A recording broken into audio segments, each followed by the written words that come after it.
everyone. I'm Lauren Conlin. Welcome to Pop Crime TV's The Outlier podcast. I have another fun episode today, a celebrity interview. Tony Goldwyn, who I know best as Fitzgerald Grant from the show Scandal. I was obsessed with that show. I binged watched it. It was so good. Kerry Washington, and also people, I don't know if you see this, but people have told me that I look like Bellamy Young. She played Mellie, the first lady on Scandal. And look, I'll take it. I don't quite see it, but I do tell Tony this in the interview. And I have to just preface that I had a very busy schedule that day, and I did not want to miss this interview, but I knew I'd be cutting it close. And if I didn't sign onto Zoom on time, I would lose my spot. So unfortunately, I was in a taxi cab.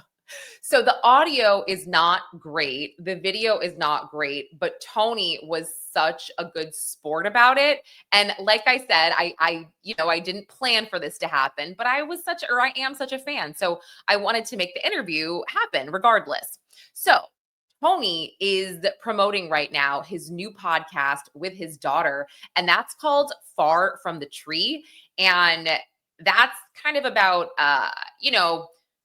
talking to other parent-child duos working in the same industry. They explore what it's really like being in a family business and following in the footsteps of your parents, the good, bad, and everything in between. And his daughter, her name is Anna Musky-Goldwyn, and she is a screenwriter. And by the way, they are heirs to Metro-Goldwyn-Mayer. I don't know if you know that, the film company. It's very, very, very famous. But Tony is he's promoting another movie that's coming out that he is in. And that movie comes out on September 26th.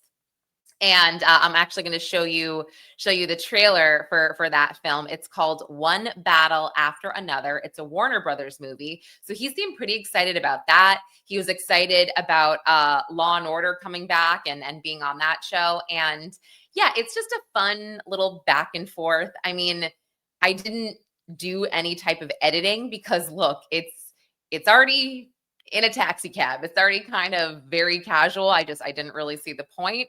And again, I wanted to bring you something fun after a really hard week with the assassination of Charlie Kirk and September 11th. And then the week before, the horrible red rum of Ukrainian refugee Irina Zaruska, which was caught on camera, and just all of the online discourse back and forth, everyone just being horrible to one another. But anyway, let me start with playing the trailer for his new film, and you guys can take a look at that. One Battle After Another. Let me know what you think, and then I'm gonna play our interview.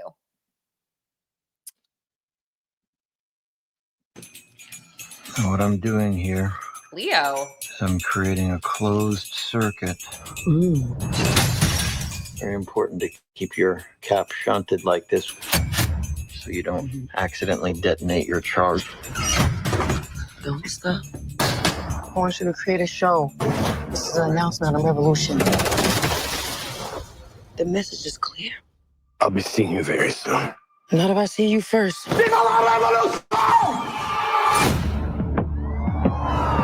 We're bringing justice to the vigilante group known as the French 75. We are here to award Stephen Lockjaw with the Medal of Honor. You have to understand, Will. Me and Mom used to run around and do some real bad shit. They got hurt. Now they're coming after us. I'm sorry. I didn't ask for this. That's just how the cards were rolled out for me. It's not cards. You don't roll cards. It's dice. Dad, what is wrong with you? You're right. Let's go. I got a Toro. Oh, what's going on? I need a weapon, man. All you got is goddamn nunchucks here. You know where I can get a gun? Freedom, freedom, I can't freedom, I wanted to protect you from all your mom's stuff and all my stuff, even though I know that's impossible. This is the end of the line. Not for you. freedom, freedom, where are you? I'm a keep running, cause the winner don't quit on themselves. Whoa, who's this? Oh, they're just my friends. Now, is that a he or a she or a they? It's not that hard. They, them. Okay, I just want to be polite. Keep running, jumping the aqueducts, fire hydrants and hazardous smoke alarms on the back of us. But mama, don't cry for me, rap for me, trap for me, live for me, breathe for me, sing for me. Yo, say it. Say it, baby. Love you, Bob. Love you too. Freedom, freedom, I can't move. You know what freedom is? No fear. Just like Tom Cruise.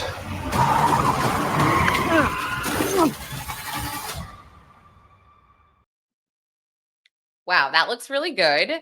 I said Leo at the beginning of that, if you caught that, because it was Leonardo DiCaprio, and it's a crazy stacked cast. You saw Benicio del Toro, you saw Sean Penn, you saw Tiana Taylor, and Tony Goldwyn. He only kind of popped up in about 2 scenes, but he was definitely holding a barrel. So that looks really good.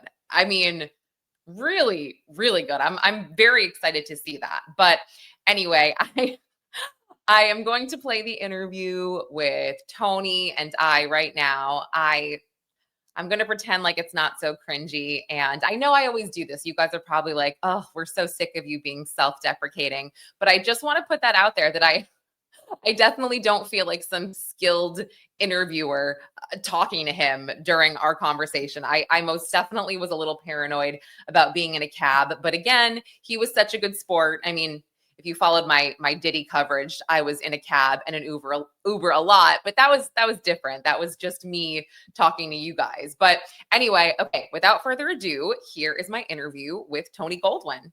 Do you hear me? Now you see me. Okay. Now.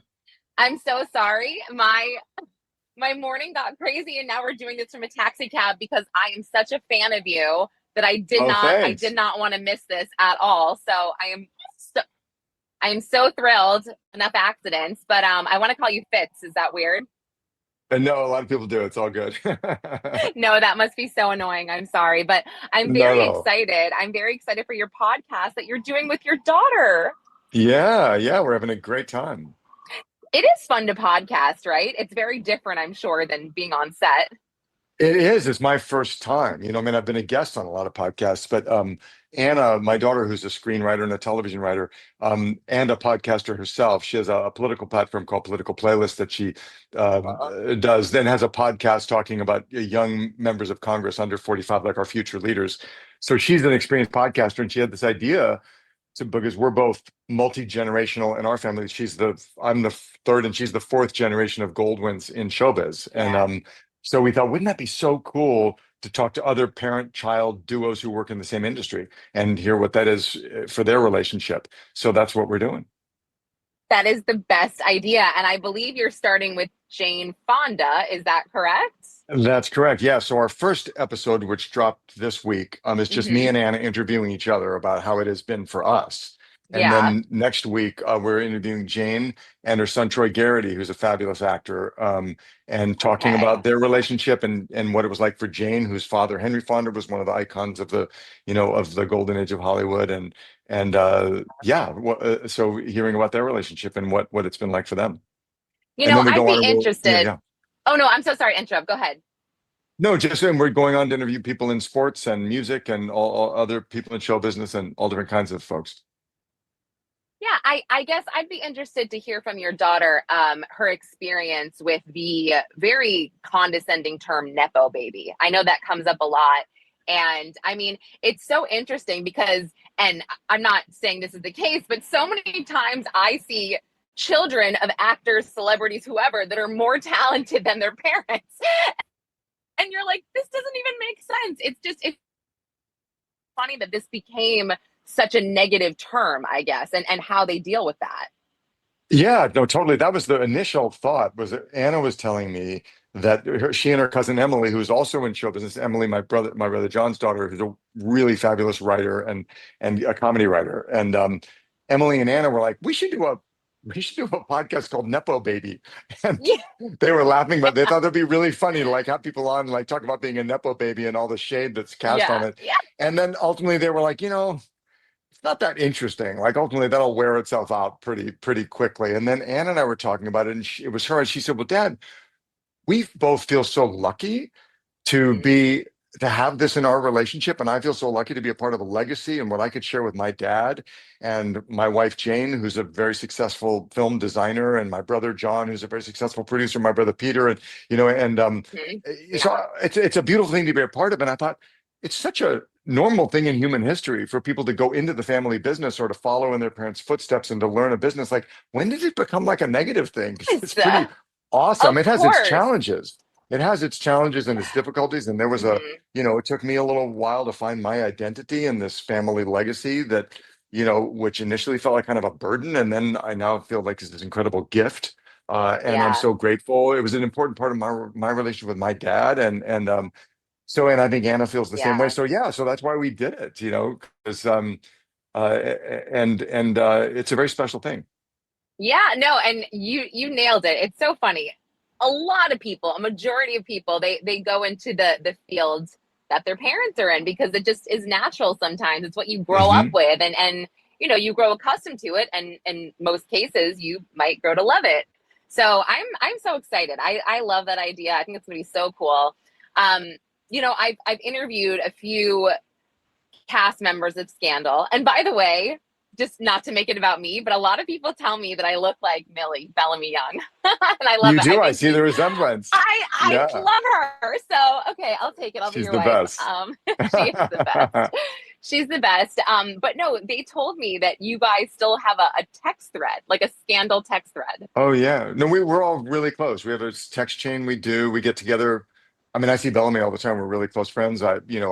Carrie and I, we talk all the time, and we try and see each other as much as possible. When we had Shonda kind of created a reunion of a bunch of us. We went to the U.S. Open together, and they take people cool. we take trips. Yeah, it's really fun. Yeah, it's a great group. We're all really that tight. Was literally the best show ever. I don't think I will ever get over that. How much I love that show, and I mean, I binged it. I was one of those people that watched a little bit late, binged it, had no life. I would say for about 8 months, but it was fine. And I also I want to bring up another underrated show that you had a hand in, which was Damages. Glenn Close, and oh my gosh, that's another show that I think I could watch 4 times over. Isn't it so great? Yeah, I directed an episode of Damages, I think in the 3rd season. It was fantastic. Yeah, it was just what a great show. There's so much good work out there. Yeah. Yeah, there is. And do you prefer that? I guess sort of being behind the camera sometimes as opposed to being in front?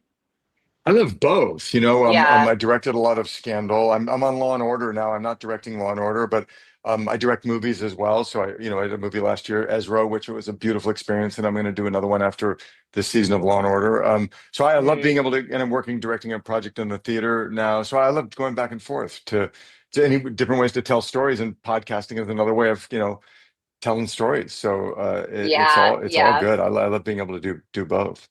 And plug your theater project right now. I don't think I knew that.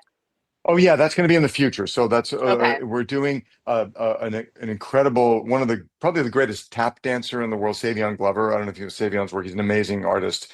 He and I are doing a musical together, and it'll be at the Arena Stage in Washington D.C. Sort of pre-Broadway in January and February and March. So we're preparing that now. But we start rehearsals in January. And then hopefully next year on Broadway. Wow. Yeah. And what else can I plug? I'm in a great movie right now. The new Paul Thomas Anderson movie, One Battle After Another, with Sean Penn and Leonardo DiCaprio, which opens on the 27th, I think. People definitely should check that out. It's a great film. Wait, Law and Order sounds premieres. amazing. So. That's so cool. No, it's really good. It's a really good movie. People are going to love it. Okay. And a lot going on. I'm thinking Leonardo DiCaprio, where they're like models on set waiting for. No, I'm just kidding. You don't have to answer that. 25-year-olds to look at on set. That's how I picture it. But no, no, it wasn't like that. I know. If it was, you don't have to tell me. But that movie looks really good. I'm going to plug a trailer for that as well. But Tony, you're awesome. You're such a nice down-to-earth guy. Yeah, I appreciate you taking the time, and you've got a lot going on. So you're very so blessed. Check out. So the podcast for people is Far From the Tree, and it's on whatever platform you get your Spotify, Apple Music. It's up. Yes. Do you do video on YouTube as well, or Just We audio. don't. I think Okay. we ultimately will, because we just wanted to keep it simple to get our feet wet. So the first bunch are just audio only. But I think we will probably, because that's how people like to consume it now, we'll probably go to YouTube. Or you could Yeah. do those like fun Q&A live streams or something for like, 15 minutes. People would love that. And Oh, then, that's a great idea. Yeah, wouldn't that be yeah. fun? It would be so fun Yeah, for them for to sure. ask you about these episodes and whatever for just 15 minutes of your time. Oh, But cool. Yeah, we'll do that. All right. Well, thank All you right. so much. I'm going to plug everything. And like I said, you're a wonderful guy. You're very blessed. And I'm very happy for you. Oh, thank you. Well, fun being on the cab ride with you.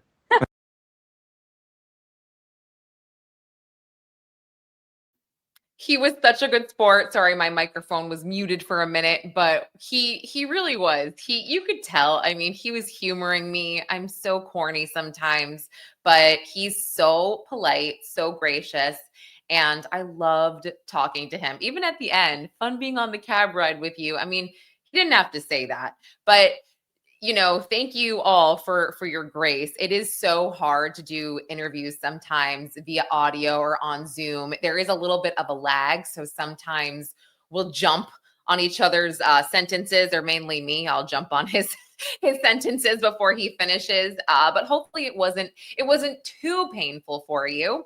But yeah, well, guys, if you like this podcast, I know it was short and sweet, but it was happy, it was upbeat. And I know that you all know, if you listen to me or watch me, it's important that I mix some of these lighthearted episodes in with a lot of the darkness that I do cover.